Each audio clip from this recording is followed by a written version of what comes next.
Hey everybody, just going to give you a little update. My symptoms are mostly unchanged, although I don't think I have any sort of fever at all anymore. But I have a headache, which is increasing in severity, and that's not a symptom associated with coronavirus. But there's another symptom that I've had off and on throughout my life, and that is because I'm a cantankerous soul and not a very good employee and not somebody who maintains employment for very long. I've lived most of my adult life without access to health care. And this has happened for a couple decades now. Whenever the topic of my lack of health care comes up, I get chest pain. Usually it's in conversation, the pain persists while I'm thinking and talking about it, and then when I think about something else, the pain goes away. And today the pain was just constant. It just wasn't going away. So I thought, okay, I'm going to see about getting tested. And I called the state health line and I asked them what it takes to get tested. And they said, well, see your primary care physician. I'm like, I don't have access to health care. I've never been to a doctor in Vermont. And they said, well, go to your local clinic. The local clinic won't let you in if you have any symptoms of COVID-19, which is true. The clinic, which is the closest thing we have to a hospital, it's a minute's walk that way. But I can't go over there.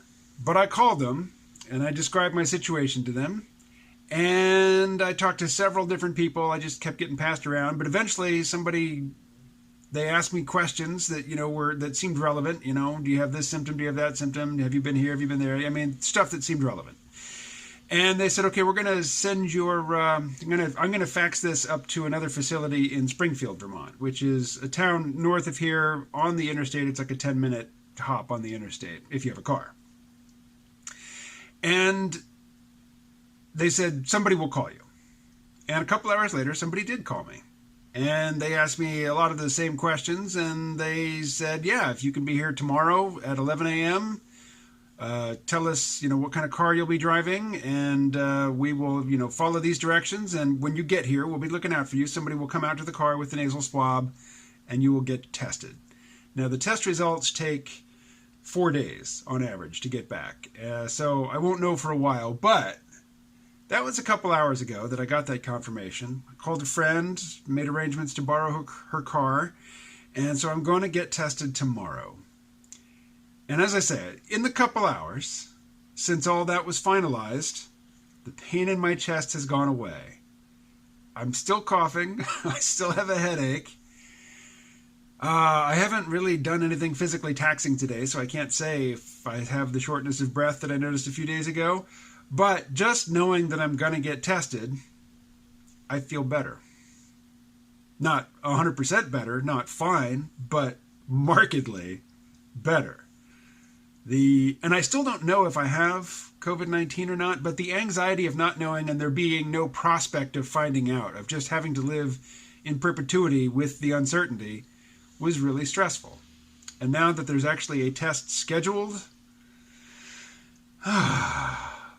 stress, not necessarily alleviated, but certainly decreased.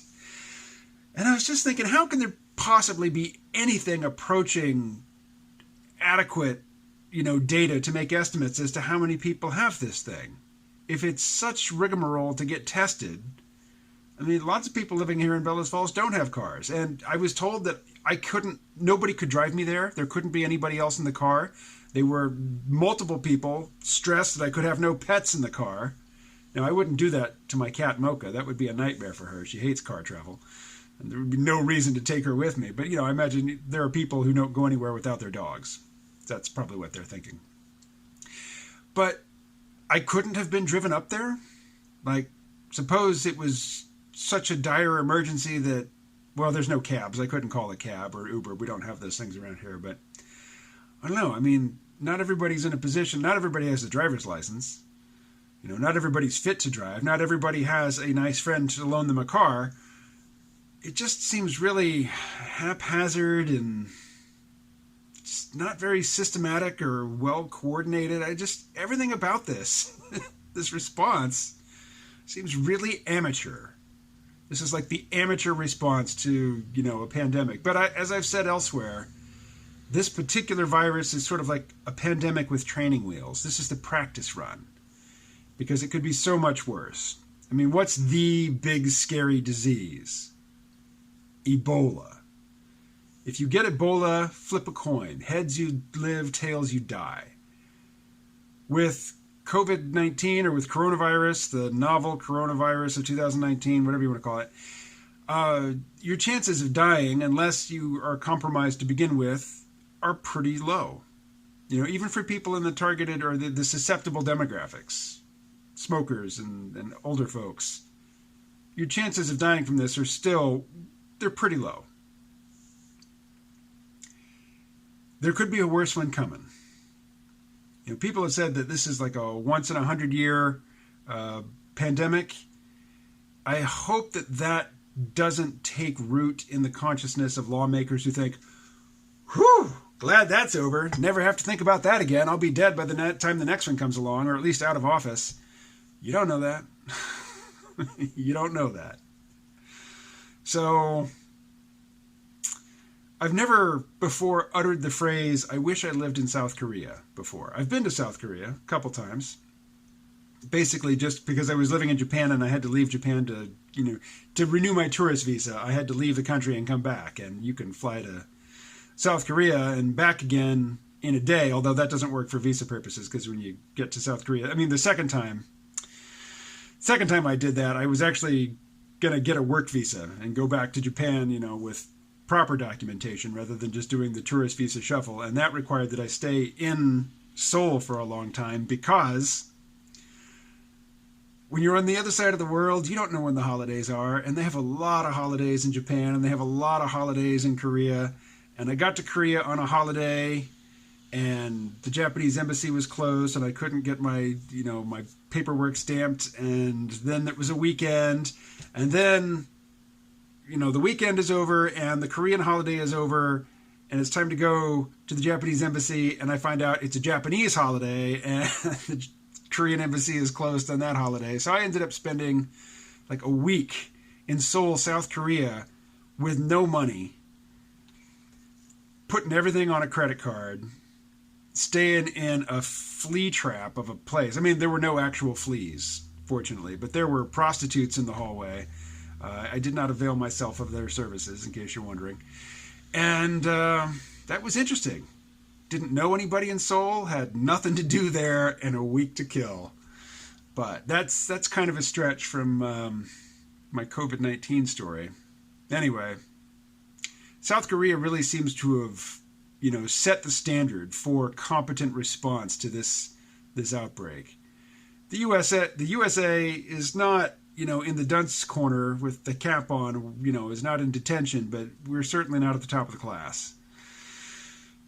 Not by any stretch. Like my moth. There's a story behind why I have all this moth gear, but not for this video. I haven't purchased a single piece of moth gear in my life, but I have a lot of it.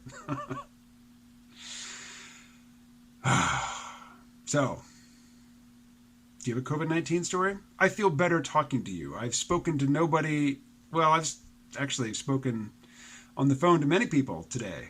But, I'm shooting this on my phone and I can see my face in the phone. It's as if I'm talking to myself. Although I would never talk to myself in the mirror. But I'll do it in the phone if I think it's going out to somebody else, namely you.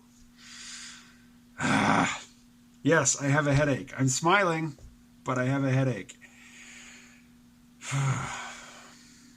I've been taking nothing except the dextromethorphan cough syrup at night. I take it at night because, like, half an hour after I take it, I'm asleep. It doesn't matter where I am, which is nice. It's nice to sleep, but it's no good in the day. I can't sleep all day. It's just not in me. Usually I would do that before I start talking to the phone. Vocal warm-up. Obviously these are not vocal folds. They're labial folds. They're not folds at all. But they are labial. They're lips. Anyway, I'm jabbering. I will jabber. I won't jabber to myself. As soon as I turn this thing off, talking is done.